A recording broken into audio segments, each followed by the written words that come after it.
So I was talking to my husband, and this phrase, "it takes a village to raise a child," came up. And it got me to thinking and reminiscing about my season uh, in the past of single parenting. I have a 24-year-old and I have a soon to be 15-year-old. And so the majority of my parenting has been as a single parent.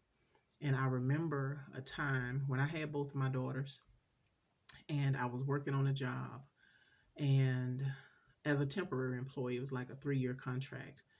And but I was still trying to find other work. I wanted to work somewhere permanently. And so anyway, I worked on this job. It was decent and everything. And so I got another job that was going to be temp to perm, working at a hospital. And I was like, man, I really like doing this job, but it required me to work 2 weekends out of the month.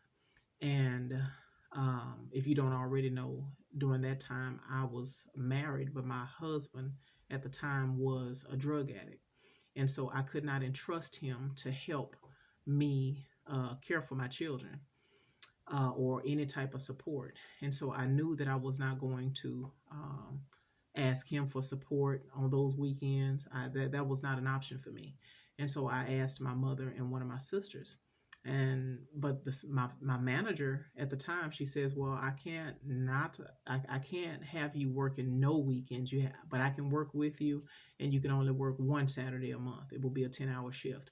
And so I'm like, okay, that's good. Just one weekend out of the month. That's doable. 4-hour shifts. 10-hour shifts, 4 days a work week. That's great, right? And but when I asked my mother and I asked one of my sisters, they said no. They didn't necessarily have a reason.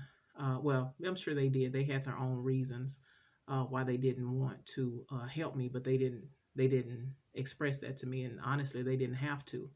And I remember I'm like, okay, Lord, I was just so grieved about it because I'm like, I have to accept their no. I can't be mad at them. These are my children. But I'm like, but that's my village, and my village don't want to help me.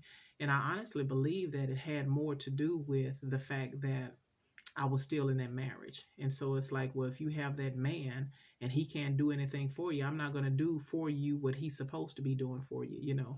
And so at that time, I kind of felt like I was being kicked when I was already down because I'm really trying. I'm trying to take care of my kids. I'm trying to, keep a roof over our heads and food on the table, all this kind of stuff. And I'm struggling. I'm still going to church and everything. And I was praying, and I'm like, God, what is the deal? I'm trying here, but the people that are supposed to help me won't help me, right? And so I couldn't take that job. So I only worked on that job for 2 weeks. But the beautiful thing about it is the job that I was on prior to that one, my supervisor said, well, if you need to come back, come on back. And so she did. She allowed me to come back. And it was during that time that my mother got sick, right? She got sick with cancer that would turn out to be terminal. But during that time, on that job that I had to go back to, that I didn't quite understand why. Why can't I just move forward in life, God? I'm trying. I get something good. It's like I take one step back and I then just take one step forward, and then I have to take 10 steps backwards, right? And so when I went back to that job, my mom got sick and she was in the hospital. And my supervisors on that job, they had absolutely no problem with me leaving early, coming in early to make up my time or anything like that. So I had that flexibility that I know that I would not have had it on the job that I really wanted, right? And so when I think about why couldn't I have what I wanted when I wanted it, and then when I consider when I had to go backwards, what I thought was going backwards, that God was still orchestrating my journey, because during that time I was able to leave work and go be with my mother at the hospital, and I could leave. I just had all this flexibility, and the management there, they were just so supportive and just so encouraging, and it made the biggest difference in me dealing with the situation with my mother, right? And so I was able to go back to that job, and I just think about other seasons in my life where Oh my goodness, it was just extremely difficult, struggling financially, emotionally, socially, spiritually. It was just difficult as a single parent. And but when I think about it, even though it was difficult, God was still sustaining me. He was still preparing me. He was still providing for me.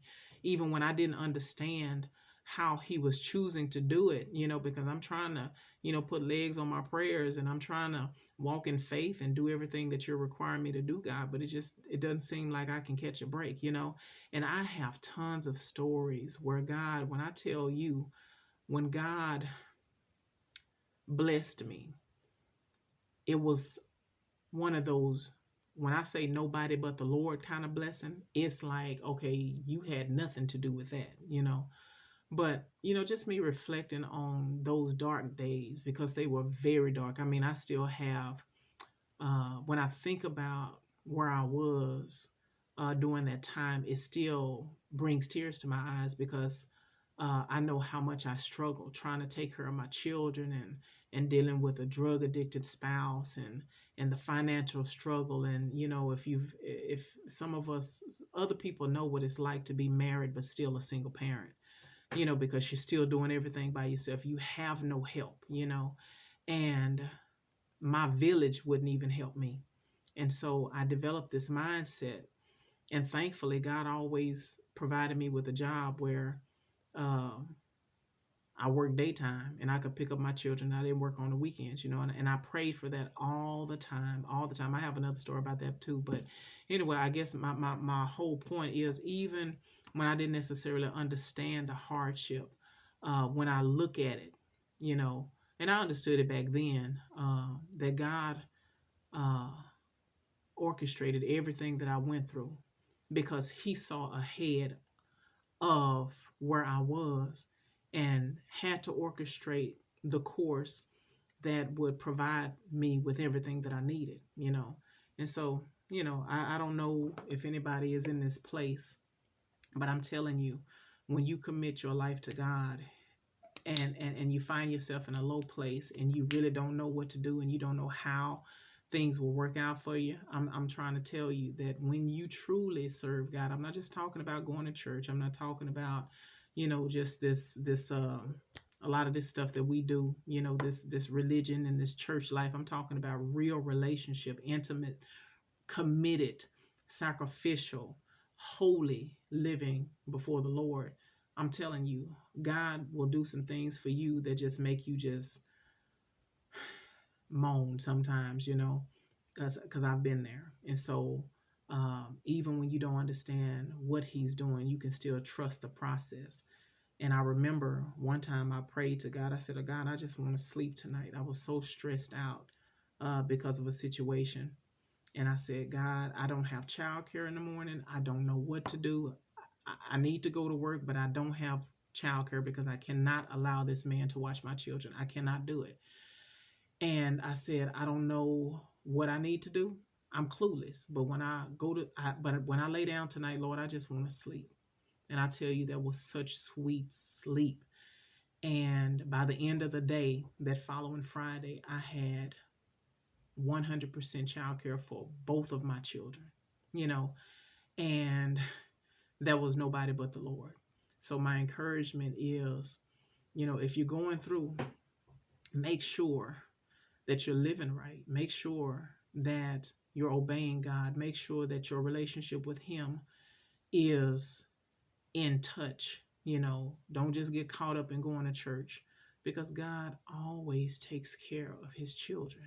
We might not understand the process, but because we can trust God, the process is going to work out for our good. And I'm telling you, I had some dark days, and man, I could tell you some stories right now that I have both of us in tears.